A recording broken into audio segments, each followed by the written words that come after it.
I used to think that contentment is a bit like tranquility, where instead of racing around and trying to find excitement in life, we're happy to engage in contemplation.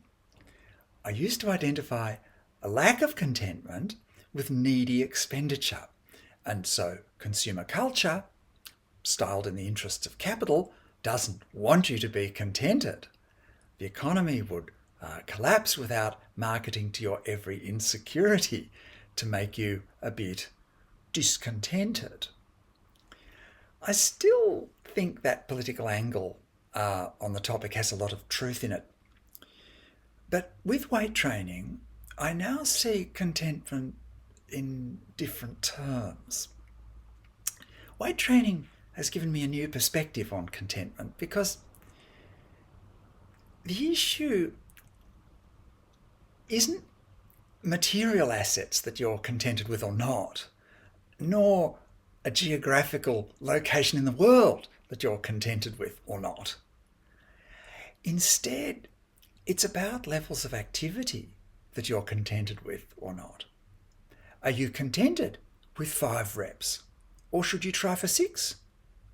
Are you satisfied with 4-kilogram lateral raises? Or should you try jumping to 5 kilograms? And for how long?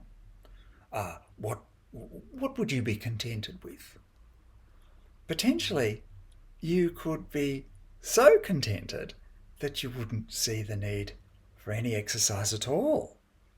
Contentment by that score could become a corrosive apathy that negates your resolve and motivation.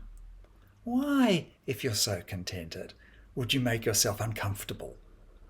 Wouldn't contentment ultimately recommend sloth, where you persuade yourself that there's no call on your inner resources to struggle and sweat because you're conscious of how happy you are with things just as they are? To be contented in this equation means to be complacent, to see no need for improvement, no need to entertain ambitions for a more excellent condition. If you're contented with what you've got, why would you feel pressed to go seek something else? The blithe reassurance of contentment raises a scruple with our efforts in weight training. Could it be that we're motivated by feelings of deficit, as if we're inadequate until we make up for something lacking? And if so, which psychology do we admire? The contented one that doesn't feel inadequate?